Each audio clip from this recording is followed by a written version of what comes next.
আলহামদুলিল্লাহ।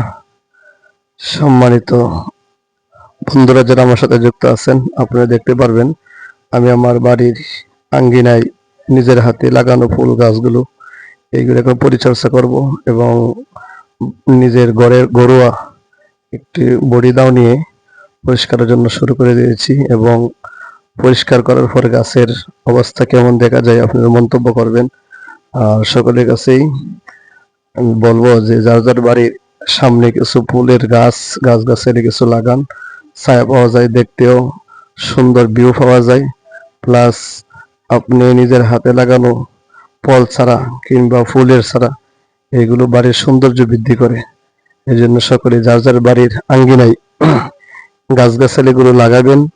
এখন গাছগাছালি লাগানোর সময় এবং গাছগুলো পরিচর্যা করবেন। গাছগুলো পরিচর্যা করলে খুব ভালো দেখা যায়। এই যে দেখেন আমি আমার নিজের হাতে ঘরোয়া দাও দিয়ে আমি নিজের হাতে এইগুলো পরিষ্কার করতেছি। আমার কাছে খুব ভালো লাগতেছে।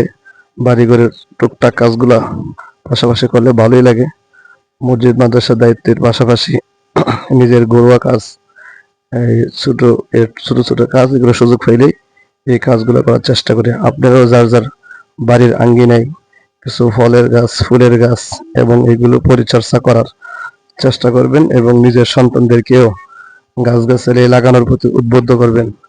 নিজের সন্তান, ছাত্র ছাত্রী তাদেরকেও লাগানো উদ্বুদ্ধ করবেন। এই যে দেখেন দুইটা গাছ পরিষ্কার করা হয়েছে, এখন কত সুন্দর দেখা যায়।